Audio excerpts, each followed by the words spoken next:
Now, we need to have a practical conversation about STDs because I don't think anyone's having the conversation about how rampant STDs are in the dating market. And I would often hear things from the Tates, for example.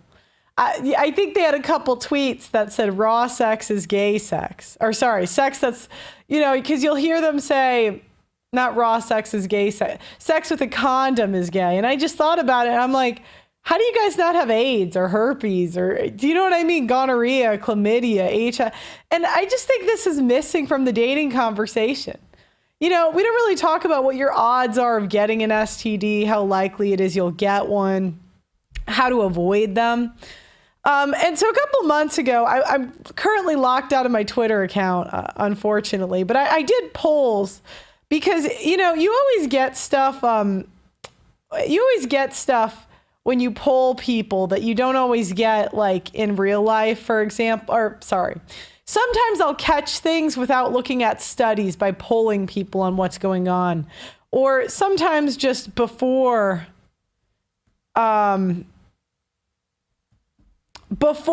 like the academics catch it, if that makes sense.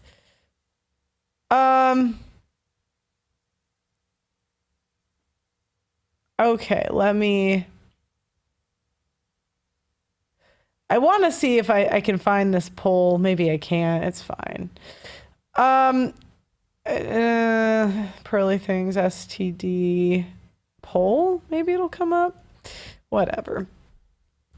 So today I decided to talk about, one of the polls I know I did was what if, here's one. I said, for straight men that got an STD from a woman, what race was she? Don't respond to this if you haven't, but if a friend of yours got one. 40% of men said they got a STD from a white woman. 40% of men said they got an STD from a black woman. Latino and Asian, I guess, aren't there giving these out. Let me see what else we found.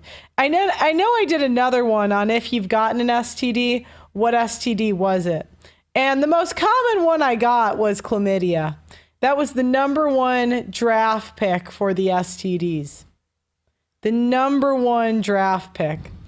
And so, I think it's my duty to talk about chlamydia. That's part of the dating conversation. Put a 1 in the chat if you've ever gotten chlamydia, 2 in the chat if you haven't gotten it. The other one that's very common, gonorrhea. Gonorrhea is taking people out nowadays. Okay, so welcome to another episode of Pearl Daily. So a short time ago, I did a panel, or I did a show on HIV and herpes, and it was a rough show. I don't enjoy talking about this stuff. Sometimes it makes me feel kind of icky. I'm pulling up the chat here, so give me a second. My computer's glitching out.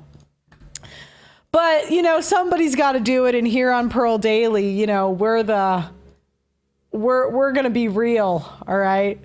So the stats were staggering, and it really makes you think whether you want to go out into the current dating market with all the women that have incurable diseases like HIV and herpes. We are going to continue this conversation in today's show on gonorrhea and chlamydia. While both of these are bacterial infections, there are ways to treat each one that are different. Long-term side effects if left untreated for too long. So chlamydia is the most commonly reported STD in the United States, with over 1.6 million cases reported in 2023 alone. The CDC estimates that there are 2.9 million cases of chlamydia each year in the United States if you include the cases that are unreported. The most common group of women to catch chlamydia from, you guys want to know? Shockingly, and I found this surprising, 18 to 24. But maybe by 25, they're like, it's time to wrap it up. Have you guys seen a difference? Let me know in the comments between women under 25 if they say not to wrap it up and over.